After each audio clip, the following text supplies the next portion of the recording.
better never rest. Counting careless in the sky. What a thrilling time to be alive. Good evening, everybody. It's the Georgia Show. I'm Jake Rowe. He's Rusty Mansell. We're from DawgsHQ, and special time tonight, Rusty, because Georgia began spring practice today, and we wanted to, rather than try and fit a show in this morning and nothing to talk about really other than what we've already talked about. Let's talk about what we saw, or not necessarily saw, but heard from certain players and everybody else today. And obviously there's a lot to get to. There's a lot to talk about. But, man, I tell you what. You were there. What was the vibe? You were there. What was the vibe today? The vibe was, I don't know, man. There was, first of all, I'm very surprised we didn't get to see practice on the first day of spring. It's the first time I can ever remember that. But I'll tell you what, I'm not, sitting there fighting it. That's for sure. Secondly, Kirby's meeting with us was not as long, honestly, as it's been in the past. I think he went for like 12 minutes, which isn't, like, that's just not as long as he would normally go. So I just thought that was pretty interesting too. Busy man. I think that's the second time, because I remember, I guess it was his first spring. You remember Jacob Eason the first day, and they bust everybody out to those trailers and that artificial practice out there. Everybody got literally 2 minutes, and Jacob Eason was like 400 yards away, and nobody got any pictures. And they fixed that on the second practice. So I remember, at least you got to see somebody walk by in a uniform. But I remember us being out there and being like, dude, that is 3 fields away, and nobody could see. You could see the dummies being set up on field 2 and 3. But yeah, you're probably right. It's the first time ever. I would imagine at some point they had to figure out the logistics of it that day. It wasn't really a designed. How about that? How about that? That was crazy. 3 turf fields out there. They just gave them away. Just gave them to the band to practice on.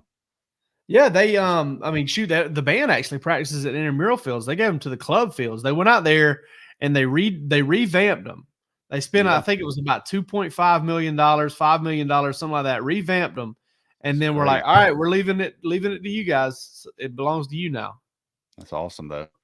Yeah, and we were talking to Davin Bellamy not too long ago, not to get off on this subject too hard, but we were talking to Davin Bellamy not too long ago on Bark After Dark about, going out to those fields in that year, and he goes, man, he said that was such a challenge. Like, folks do not understand how much of a frustrating thing that was to have to do that, to hop on a bus every day and riding a 15-minute bus ride out to those fields and do all that.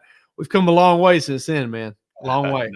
And a new indoor. So, that's precisely why they had to do that. And we'll get to go into that indoor tomorrow for Pro Day. We'll get into Pro Day a little bit later on. But obviously, Rusty, listen, we got to talk about the injury situation, because I think that was kind of the news of the day. I mean, obviously, heart goes out to Pierce Spurlin, and his football career ending because of a congenital heart condition. You spoke, you shared some stuff with the board about that today. Let's talk about that for a second. Yes, I got a text from his dad last night. I've known Pierce Sr. now since Pierce Jr. Was an 8th grader. Met the family. Mom and dad both graduated from Georgia. I think Pierce's dad was a fraternity brother of Kirby Smart and Will Muschamp, so he knows a few of those guys. And, you look at Pierce, and the first time I met him, he was this 6'1" kid, long, wiry, running routes, and he just kept getting bigger, and he kept getting faster, and he had this switch about him that he just wanted to play at Georgia. He wanted to play Division I football. He wanted to play in SEC, but he wanted to play at Georgia. And I didn't know when he was a sophomore. I was like, man, he's got a long way to go. And in between the sophomore and junior year, I mean, this dude got about 6'5", and he worked a ton with Terrence Edwards and those guys, and Robert Edwards and those guys down in that bubble in Atlanta. He was at Walton High School. And if you remember, his parents, dad's in the banking industry, they moved down to 30A. Obviously, a lot of business down there for them. And he played 2 seasons there, I believe. And Georgia ultimately winds up offering. I mean, he got offers from USC, Florida, Miami, Texas. Everybody offered him. Even though they knew he was a UGA legacy, and that's probably where he was going to go. So, yeah, you kind of hate it for him, man. But talking to his dad last night, he just had some talks with him, and the thing I took from that conversation last night was his dad was like, man, Kirby was so great with us, and just let us know that, he's still on scholarship. He's still going to be around his team. He can be around this team as much as he wants every single day. There's stuff that he can do if he wants to be a part of this team. So, that made them feel better, made Pierce Jr., feel better. Obviously, he's going to have a couple of rough days, today not being able to practice for the first time in his life. Today you realize your football career is over, that part of it. And, so I would imagine the next couple of days would be, pretty different for him. But all in all, good mindset. Family is extremely happy that it was found, and the way the Georgia medical personnel took care of that. They also had a second opinion, like everybody else would do. And when everybody got together, everybody was on the same page. And Pierce's family said, look, the risk is not worth the reward. And, he's done with football, but he's still going to be a part of the program, still be around, and wish him the best. Yeah, and the good thing is it doesn't sound like something that's going to affect his everyday life or quality. No.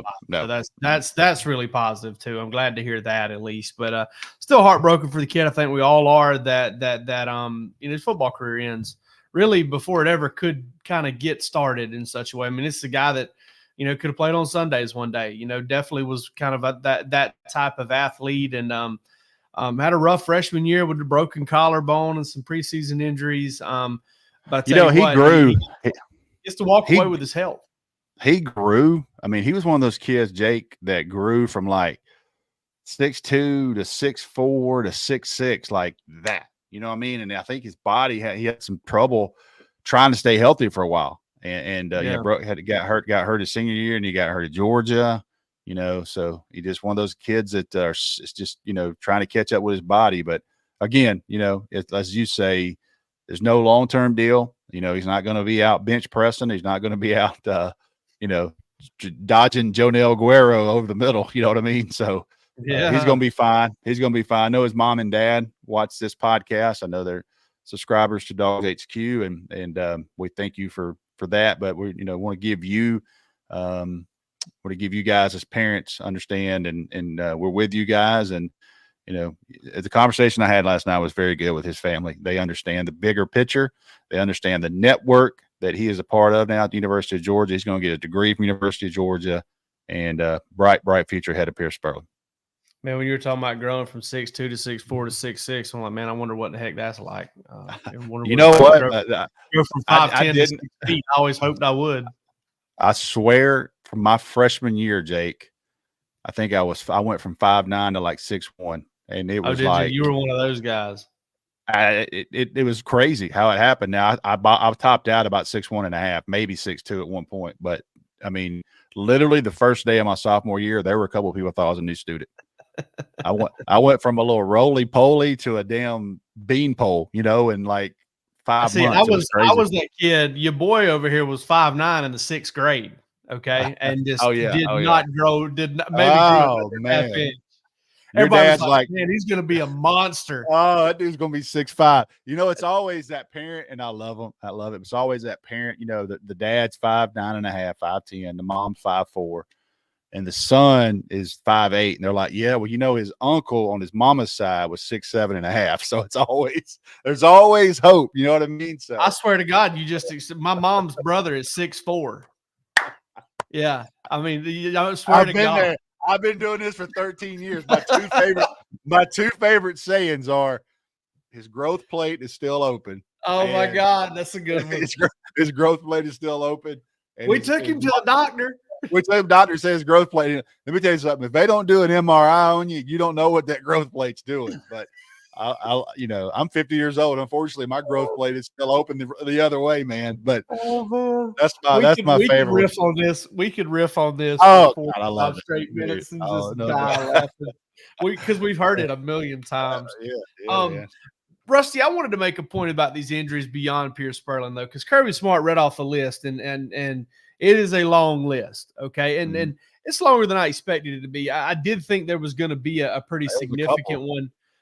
We were out in front of a few of these. Bo Hughley, left labrum surgery. He's going to be out for spring. Tyron Ingram-Dawkins, foot surgery, out for spring. Chris Jones, foot surgery during his senior season. He's going to be limited. Christian Miller's limited with a knee. Smile Munden's out with foot surgery. Yep. Branson Robinson's out with a patella tendon. We knew those. We knew Malachi Starks would be limited, shoulder surgery. Ra Thomas still not completely over the foot, but he is going to get some practice time in, so that's good. DeMello Jones, hamstring, limited for now. They hope to kind of get him back. There was another guy he mentioned. I cannot remember who it was. All right, that right there is about 10, 11 guys. And then obviously you throw Spurlin in there as well, as kind of guys that are going to be Rusty. Spring is what it is. You're going to have guys. Anything concern you? Anything concern you there? My question, let me ask you this: Ty Ingram-Dawkins. Go ahead. Ty Ingram-Dawkins he's got to stay healthy. He's got to stay. He is, and you've said it, and you keep saying it. How big a piece of puzzle he is, but man, he stays banged up, man. And he has the past 2 years. He was able to stay fairly healthy in his first years as a contributor. His first year on campus was kind of a redshirt season. He wasn't ready to play, and they didn't need him to play at 2021 season, man. I mean, how was he going to bust through on that defensive line as a true freshman? Both him and Kristen Miller, I think, are probably the two that hurt you the worst, because you're thinking, Georgia, like, all right, well, we want to get better on the D-line. That's the one area we feel like we can grow and get better and become, a better defense, and you're going to be missing those two. Yep. But that kind of brings me to my next point, which is, you've got a lot of other guys, right? I mean, you look at Malachi Starks as a perfect example. Like, that's a great situation, actually, because he gets to go fix an injury. He gets to be limited. You get to try to keep him healthy throughout the spring. And you got Dan Jackson, Jake Pope, KJ Bolden, David Daniel Sisavon, Ja'Cory Thomas, probably some Kyron Jones in there, maybe a little bit of Jonel Aguero if they decide to cross-train him a little bit. All of those guys are going to get safety reps. And Malachi Starks isn't going to be in there eating up, whatever, I don't know, 50, 60 reps of practice.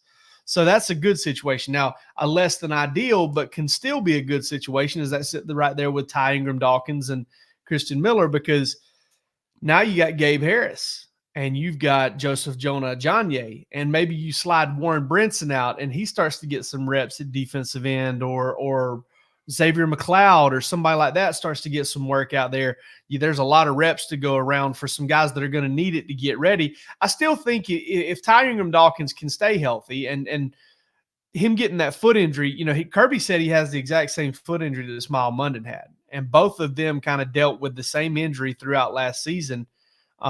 So getting it fixed is what's got to happen. But, man, you've talked about Joseph Jonah Ajonye and some of the strides that he's made with the team. A young buck, 17 years old. Gabe Harris is another guy on the rise. Maybe it's not the worst thing ever. It's not ideal, but there's a silver lining in this whole thing, that there's more reps to go around for some guys that have to get ready to play. And the fact of the matter is, Ty Ingram-Dawkins and Kristen Miller need to get better, but they both got guys behind them that need to get ready to play. And I forgot about Xavier McLeod when you brought that up. That's I don't know where he's going to fit, to be honest with you. That's one of the things I'm interested to see once we get to look at practices. Is he an end? Is he a D tackle? Is he a nose at 313 pounds? Probably not, but he lined up some there for South Carolina last year. Yeah. You were talking about Gabe and the young guys. I think you covered all the D linemen there. I mean, you just sit here and you start thinking about bodies and guys that were heavily recruited. I mean, these guys, damn, I tell you what, they're going to be pretty strong on the interior if those guys, especially if Nazir and Josh Jarrett, another one. These guys, you start talking about these nose guys and these big body guys there, but if you look at, I'm gonna start calling him JJA. If you look at him, 17 years old, and if he gives you really minutes, if he's in that lineup, based off what we've heard down the line. Man, that's something special there. You mentioned Jamal Jarrett, and I was talking with somebody yesterday about him, and it was a situation where, without even knowing what his full potential is, let's say, rated on the scale 99 to 100 or whatever, let's say his full potential is 89, 90. Maybe it's not 99 like a Jordan Davis. He's the one guy on that defensive line that I think if you could just create a player and ratchet him all the way up to as good as he could possibly be, I still think that guy would be the biggest difference maker for Georgia's defensive line, because if you could get him, if he could be in a position to team up with Nazir Stackhouse this season and kind of form a 1-2 punch of just giant humans right there in the middle of that defensive line, it changes. I mean, you talk about dropping a boulder in a mud puddle. It changes, it ripples all throughout, all the way to the edges. And that's the guy for me that I think he can benefit from Kristen Miller being out, because Miller, believe it or not, a lot of folks, I had somebody ask me this whenever I put out the depth chart. Hey, why did you put Jordan Hall at defensive tackle and Kristen Miller at nose tackle? Jordan Hall's a bigger guy. Well, Jordan Hall didn't play nose last year. Kristen Miller did. Yeah. So now with Kristen Miller, now maybe they flip-flop this spring. I don't know. Maybe they didn't feel like Jordan Hall was ready to play nose. Either way, that's more reps for Jamal Jarrett. And it's kind of what I'm getting at there is there's a finite number of reps out there for your defensive linemen, for your linebackers, for all of those guys. It goes for Smile Munden too. And opening those up and guys being banged up for spring, not necessarily the worst thing ever. At least, Kirby Smart, one of the bright spot there was Kirby's like, we expect him back from preseason camp. Yeah. Oh yeah. Yeah. You just want to get, but he's big about spring practice, and I know it's probably killing him that they're missing this many bodies, especially in that defensive line. But like you said, man, it's one of those deals where you get a chance to look at the other guys, and Jordan Hall, another one. I tell you, I've been high on Jordan Hall. I just think I think Jordan Hall's take a big step this year. Kristen Miller, I think, is going to take a big step this year. But really want to see Tyingham Dawkins healthy, man. I went up to where was he from? He was from Gaffney. So I went up to Gaffney, went by the Big Peach there on 85. I was going to Charlotte for something. I stopped in one day and watched him at practice. I was like, dude, this guy's a perfect 5-tech for Georgia. Like this is exactly what they're looking for. And of course, it was a big recruiting battle there, but once they got him, I still think he's got a lot of unlimited. He's got some untapped stuff left for him. He can help this team. Yeah, no doubt about it. Let's help out our partner, My Perfect Franchise. Rusty, brand new partner. We love these guys. Andy Ludicky has entrusted us to get the word out. All right, guys, if you're a displaced corporate executive, if you've got an entrepreneurial spirit, if you're kind of bogged down, maybe you're in a cubicle, you've got a good idea. You could be an experienced entrepreneur and you want to diversify what you do. Andy Ludicky and MyPerfectFranchise.net can help you out. Andy is a huge college sports fan and a franchise veteran, having owned multiple franchises and multiple businesses. Using his expertise, he helps others find the American dream it's through a very thorough consultation and evaluation process. Call Andy, put your life and career in your own hands, and best of all, his services are 100% free to you.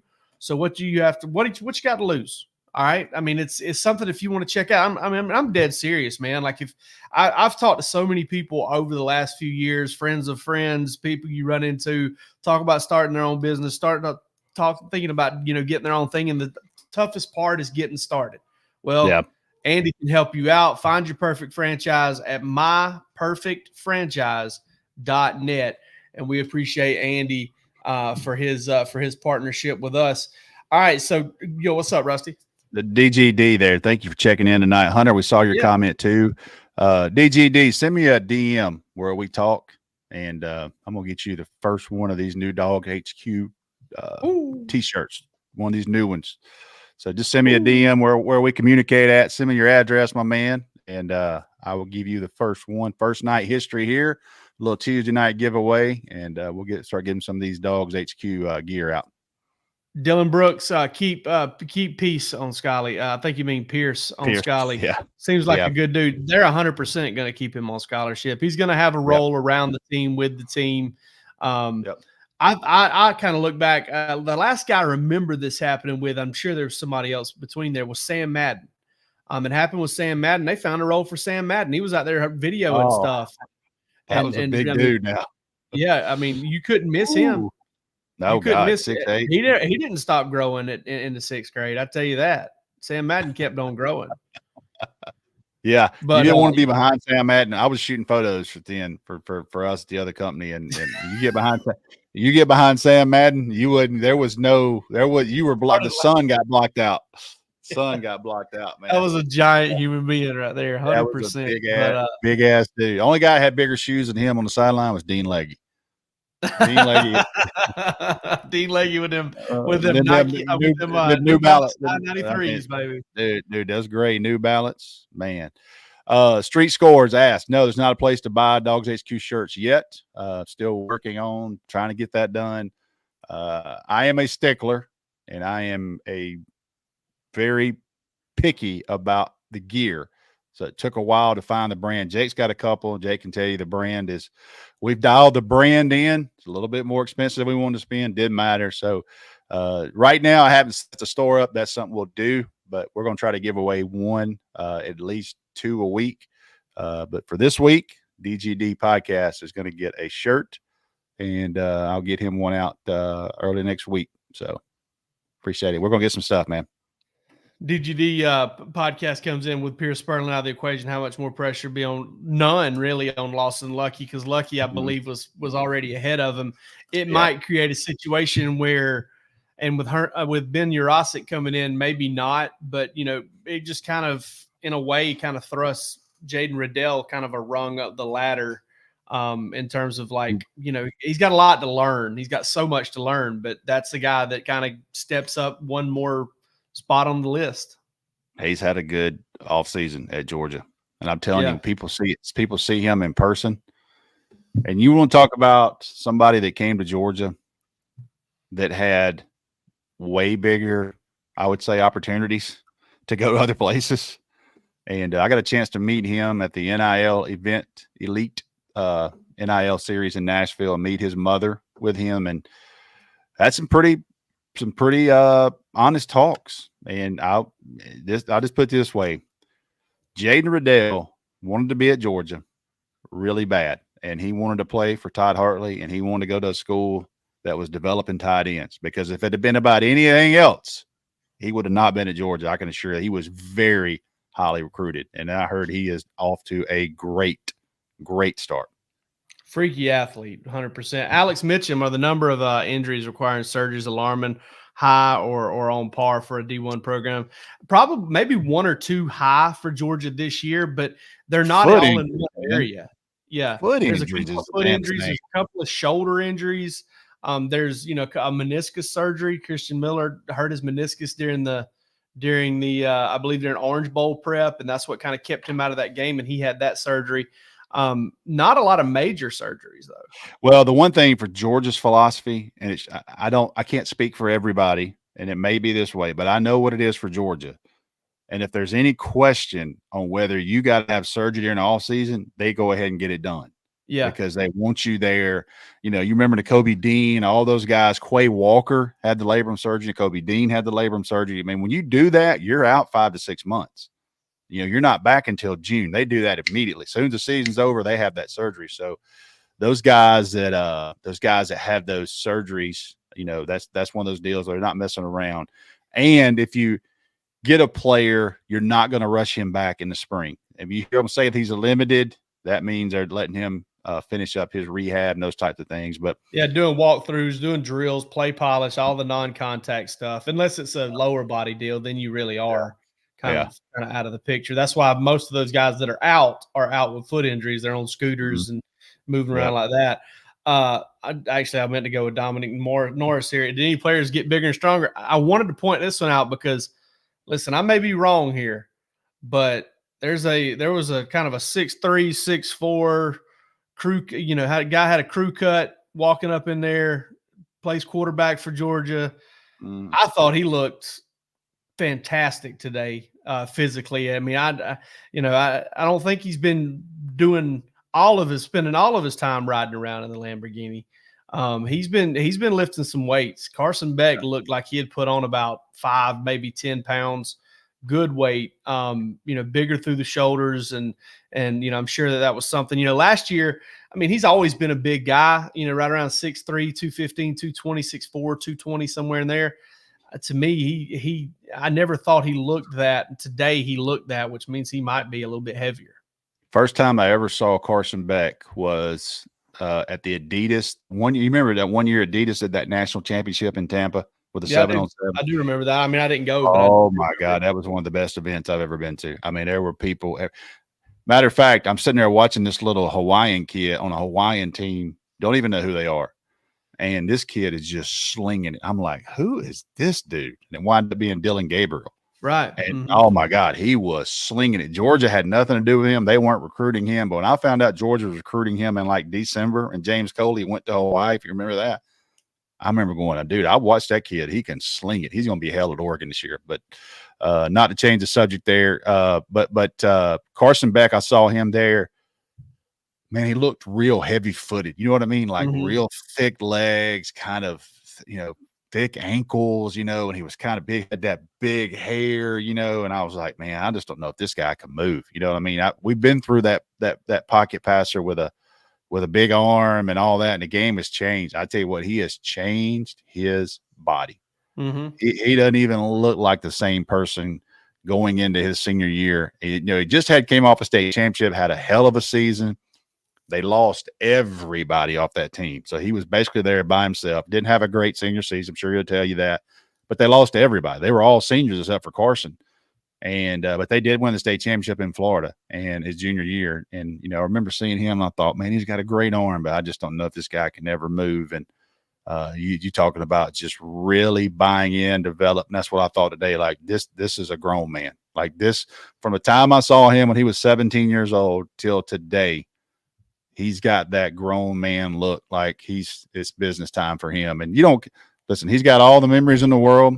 He had a great year, got a couple of rings, but he's got bigger goals. And you come back to Georgia because the thing, you got bigger goals. You want to finish one off for yourself. So I couldn't be more, I wasn't there, but just seeing the videos that you made and some of the stuff we uploaded on our Instagram and some of the videos from DawgsHQ today, my first thought was, man, he's come a long way from the first time I saw him. He's 17. I would love to interview him.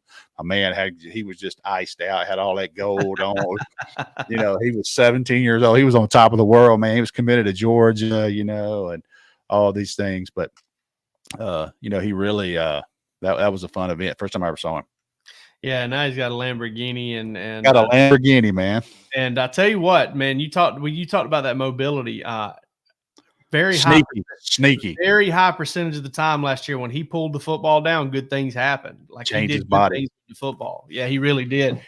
Shane Daniels said anybody taking control of the center position. It's too early for that, but Jared Wilson's job. Yeah. So long as he's healthy. Howard Eubanks, is the Spurlin scholarship count against UGA? No. He'll still be on scholarship. He'll get a medical DQ. Yep. Dylan Brooks says, how did McLeod look in person? Do not know. We did not get to watch practice today. Hopefully we'll get to see it on Thursday and get a look at him in person. Rusty, I do want to hit on one more Carson Beck thing before we go. He says he came back for some unfinished business. Yep. He didn't say that. Those are my words. That's what he indicated whenever I asked him. I said, hey, can you walk me through the decision and what brought you back? And the first thing he brought up was the fact that, we always want to win a national championship at Georgia, and we didn't get to do that. And that was kind of the gist of what he had to say. Obviously, it's what you want to hear your quarterback say. It's probably not the only reason he came back.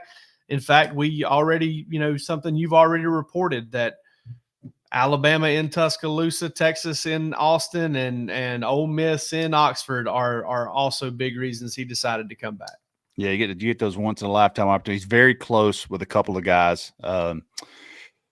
Warren Erickson got married this weekend. I don't know if you saw some of the Instagram stuff and I follow some of those players, and you see Amarius Mims and you see Tate Ratledge and you see Carson Beck and you see all these guys that the last couple of years have been through all this together. And, you start looking at, some of these guys, Xavier Trust, Tate Ratledge, Carson Beck, and those guys have kind of they've been through a lot. They've been through a lot of real life situations. and we don't have to dig too much into that, but I think people know what we're talking about. And, they've been on top of the world, and they've been through some real life stuff as young kids. They grew up together, and, there's a lot of stuff that goes into a decision like this for Carson Beck. But the one thing I can tell you, and you look forward, you start talking about NFL, everybody that this early guys say this next class quarterback is way down as opposed to the one that's about to get drafted.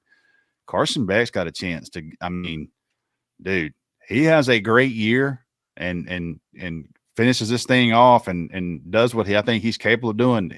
He could go very, very high in this draft next year as a quarterback, just because, he's got this big arm.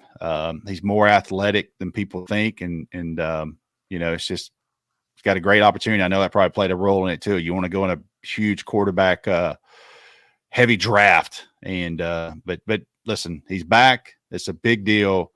The experience he has is a big deal. And I want to mention one comment right here. Dylan Brooks says something and DGD says something. Drew Bobo is a guy that people really don't talk much about. And he's, look, it's Mike Bobo's kid. He was going to end up playing where Mike Bobo was, and had a bunch of offers, and had a bunch of offers at a bunch of schools that Mike Bobo wasn't at. Drew Bobo came from a program his freshman and sophomore year, I believe, that played on Saturday mornings in Colorado. High school football is irrelevant there, just to be honest with you. So he was way behind. He moved to South Carolina. All of a sudden he grows, and then he moves to Auburn High School, a real program in Alabama, and kind of took off. And I'm telling you right now, Jared Wilson's going to be the starter at center unless something really crazy happens. But Drew Bobo can play. And there's some people there in that office that talk about him and how athletic he is. Thank God he got his mom's genes. And, Drew Bobo is going to wind up being a pretty damn good player at Georgia. And I'm really confident in that. Yeah. There are people that have really good things to say about Drew, and whether he's ready to kind of be the next man up this year remains to be seen. But he's developing, he's growing. He was hurt his freshman year, sometimes kind of seeing that light at the end of the tunnel, maybe an opportunity to be the next man up, gets a guy going in a way that you can't manufacture it. You can't figure it out. So all right. So tomorrow, Rusty, we got pro day. First thing in the morning, Georgia's going to be at pro day. That's going to be televised by the SEC network. We will not. We had the idea that we wanted to try and do a show from pro day where we didn't stream what was going on, but we would, Jake Roos would get on, Palmer, Jeremy, and I will be there, and we were going to try to talk you through it. But it's going to be on the SEC network, and I don't think they're going to let us do that. So give me a prediction. Give me a prediction tomorrow. Give me a prediction. One thing we'll be talking about after pro day. One thing we'll be talking about. I don't expect. Do you expect Brock Bowers to run? I don't. No, I mean I do. I do think he'll catch routes. I think he'll catch routes for sure. Yeah, routes on there. Obviously, Lavin, shoot, man. I mean, the only guys that need to run are the guys that didn't run basically at the combine, because everybody ran. Kamari Lassiter's that's a big day for him tomorrow. And I just and the thing about pro day is we just don't get time, so who knows? I'll have my stopwatch. I won't have a good. Me and Mark Weiser stand there with our stopwatches. Mark Weiser, my man, will be sitting right there at that angle. So if Kamari Lassiter runs in the low 4.4s, I will be really surprised. If Kamari Lassiter runs a 4.48 or a 4.49, he's golden. He's good to go, because it's not going to be a concern if he runs a 4.54. That's the one question is top end speed, because he has fantastic tape. But if Kamari Lassiter goes 4.45 or 4.44 for anybody, he's going to make a lot of money. I mean, Dylan, I got to say on Kamari, man, I feel like if Kamari was running in the 4.4s, especially up there in his training, he will. I feel like he should have ran in Indianapolis, and it was a bad mistake. Alex probably that is probably the right one. Yeah, Alex Mitchum. Yeah, Andrew Smart's going to skip school to participate in pro day. He'll whoever's throwing to the receivers tomorrow, Andrew's going to warm them up. He'll have some gloves on. That's the next coach's kid that will probably be committed. So Andrew Smart. Maybe he'll get his mama's jeans too. All right, we're gonna cover pro day for you tomorrow, and we'll have that for you. We'll discuss it on Thursday morning when we come right back to you here on the Georgia Show. But for this one, I'm Jake. He's Rusty. Y'all have a great night.